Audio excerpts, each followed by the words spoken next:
Have you ever felt an unexplained anger toward someone?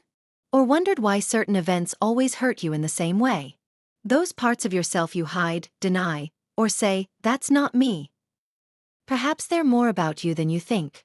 You thought you left your darkness behind as you chased the light. But your shadow has followed you all along.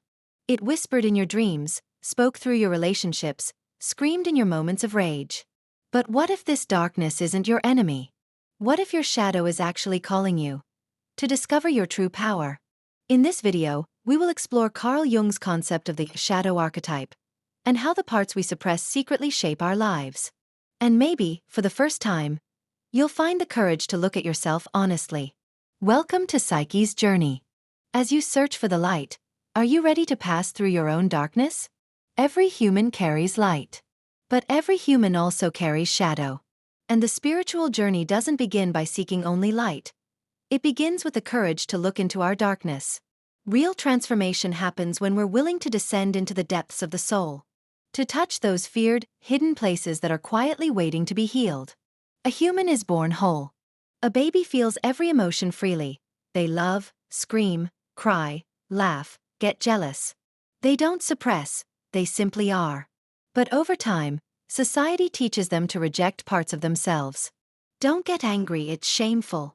You cry too much, don't be weak. Jealousy is bad. And with that, the child begins to suppress who they truly are. This is where the split begins. A dark inner space forms, a place for all unwanted aspects. Carl Gustav Jung called this the shadow. The part of ourselves we consciously reject and send into the unconscious. But the shadow isn't only bad. It holds everything that's been hidden. Yes, rage, jealousy, and fear. But also joy, creativity, passion, courage, even your inner light. The shadow is not evil. It's forgotten light. As long as you don't recognize your shadow, it recognizes you. It shows up in your dreams, in your triggers, in your anger outbursts, in the things that irritate you about others. Because the shadow expresses itself through projection. Someone who represses their own anger may despise angry people. Someone who denies their jealousy might feel uneasy about others' success. In such moments it's easy to say, "That's not me." But a quiet voice inside asks, "Are you sure?" Until you face your shadow, it will keep controlling your life from behind the scenes. You'll experience repetitive events, toxic patterns, painful crises, and call it fate. But as Jung said, until you make the unconscious conscious, it will direct your life and you will call it fate. And this doesn't just happen individually. It happens collectively. Societies have shadows too.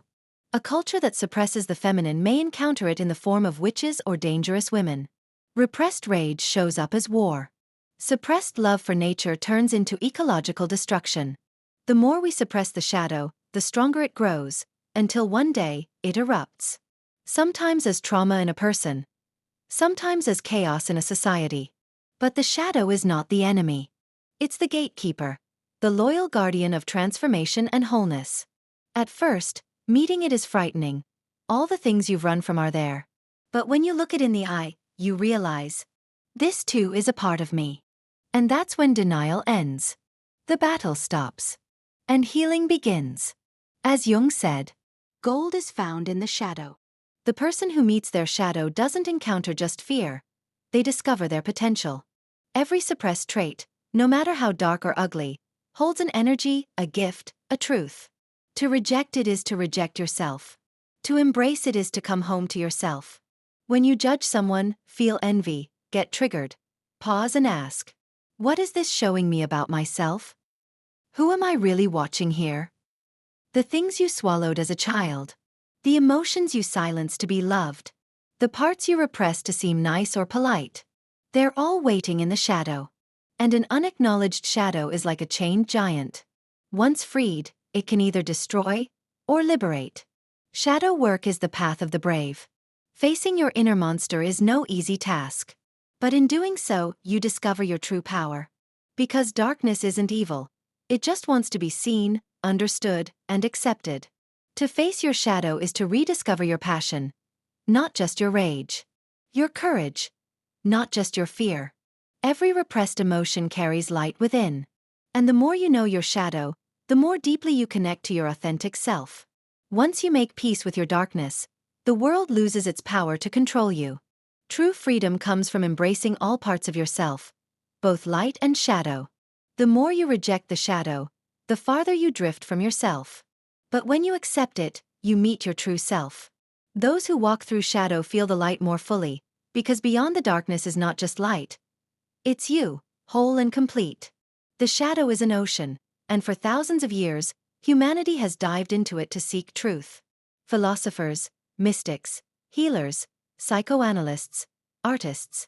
Before we move on to how to integrate the shadow, let's explore how different wisdom traditions understood it. In Sufism, the shadow is seen as layers of the nafs, veils between you and the truth. The one who knows their nafs knows their Lord, they say. But this knowing isn't intellectual. It burns through the heart. The nafs pass through 7 levels. Each one is a doorway into the shadow. And at each threshold, you must leave a piece of your ego behind. Shamans view the shadow as lost soul fragments. In trauma, a part of the soul breaks away and hides in the shadow. Healing means gently calling that piece back, loving it again like a child. The shaman restores the soul's connection to the shadow, because wholeness is the return of scattered parts. Hermetic philosophy says, if there is light, there is also shadow. The universe is woven from polarity, and you are both light and dark. The shadow isn't just repressed, it is untransformed energy. It is lead, but within it there is gold. Buddha spoke of the shadow of desire. Suffering comes from attachment, but desire is not to be suppressed. It is to be seen, observed, and released. The shadow here is unconscious craving. Meditation helps you pass through this shadow and answer, who am I? Nietzsche said, man is destroyed by not facing the beast within. To him, freedom begins only when we embrace our own darkness. So, how do we integrate the shadow? Start with this simple but powerful intention. I give myself permission to be honest with myself. I give myself permission to be kind to myself. The first step is awareness. Notice what bothers you in your friends, family, or partner. What do you judge, criticize, envy? As you notice more, the mind may want to deny, justify, or escape. You may feel shame, that's normal. Keep going. Once you're aware, write it down. Thoughts are fleeting. Writing anchors them. As you write and reread, repressed emotions will come to light. Ask yourself, what about this person annoys or triggers me? Could this trait also exist in me, repressed? Do I attract the same kind of people or situations over and over? What might these patterns be trying to show me? How much do I suppress feelings like anger, jealousy, sadness? As a child, what happened when I expressed those emotions? Shame? Punishment? Be honest. Write it all. These emotions exist in every human. Naming them doesn't make you bad. It makes you conscious. When you see your jealousy clearly, for example, you might find underneath it a scared child, afraid to shine. As Jung said, the shadow may contain your creative power, suppressed desires, feelings of unworthiness, deep fears, a rage, even your hidden strengths. Another powerful method. Follow your dreams. Jung believed dreams are where the shadow speaks loudest. Monsters, chases, unknown figures, all may represent shadow aspects. Keep a dream journal. Patterns will emerge. Ask, what part of me is this dream revealing? And don't forget, art is alchemy. Write poems, paint, dance, express without censorship. This gives the shadow a voice, and integration happens naturally. What you must remember. Shadow work takes time. Be patient and gentle with yourself. It can be painful, but the transformation is real. You can deepen the process with therapy or a guide. Each time you face your shadow, you gain a bit more freedom. Your self-acceptance will ripple into your relationships and your world. Remember asterisk. The more you run from your shadow, the more you drift from your truth. But when you return to it, you don't just find darkness, you find your essence. Psyche's journey doesn't end here. But maybe your inner journey is just beginning.